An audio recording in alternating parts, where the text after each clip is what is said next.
Hai teman-teman, jumpa lagi dengan saya Denny. Loss function, gradient descent, dan backpropagation adalah konsep inti dalam pelatihan neural network. Pada video kali ini, kita akan mempelajari ketiga hal tersebut. Yang pertama tentang loss function.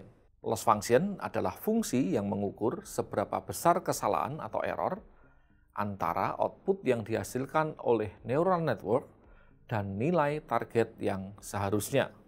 Tujuan pelatihan neural network adalah untuk meminimalkan nilai fungsi kerugian ini.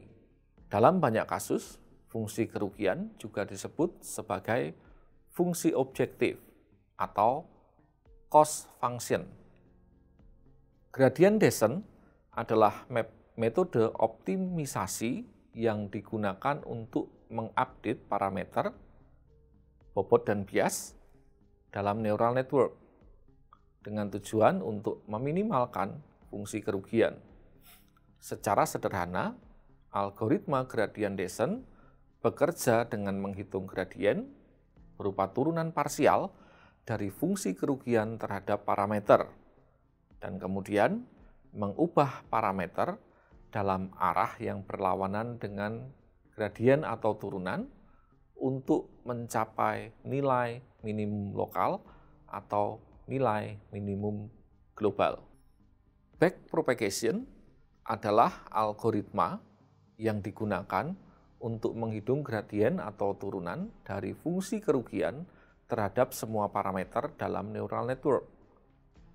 Algoritma ini bekerja dengan mengiterasikan jaringan dari setiap lapisan akhir ke lapisan awal.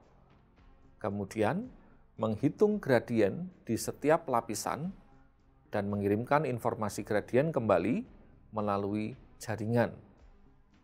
Mekanisme ini memungkinkan kita untuk mengupdate parameter dengan menggunakan gradien yang dihitung dengan cepat. Sekarang, mari kita pelajari lebih mendalam setiap fungsi tersebut.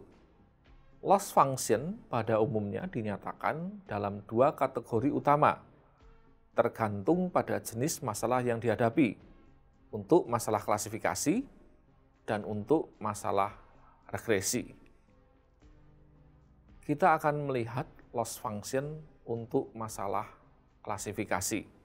Yang pertama, cross entropy loss atau sering disebut log loss untuk klasifikasi biner. Fungsi kerugian cross entropy loss sering digunakan dalam masalah klasifikasi biner.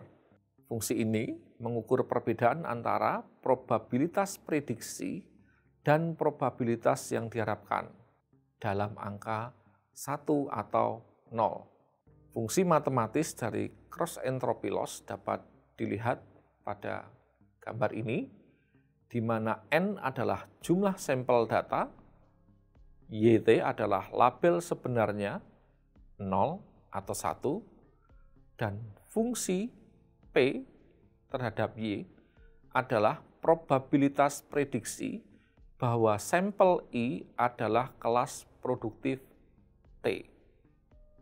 Yang kedua, categorical cross entropy loss untuk klasifikasi multiclass. Dalam klasifikasi multiclass, di mana ada lebih dari dua kelas, digunakan categorical cross entropy loss. Categorical cross entropy loss ini mengukur perbedaan antara distribusi probabilitas prediksi dan distribusi probabilitas yang diharapkan, atau sering disebut dengan one-hot encoded. Fungsi matematis categorical cross entropy loss dapat dilihat pada gambar ini, di mana N adalah jumlah sampel data, K adalah jumlah kelas, Y, I, J adalah indikator apakah sampel I adalah kelas J, bernilai 1 jika iya dan bernilai 0 jika tidak. Sedangkan P, YIJ adalah probabilitas prediksi bahwa sampel I adalah kelas J.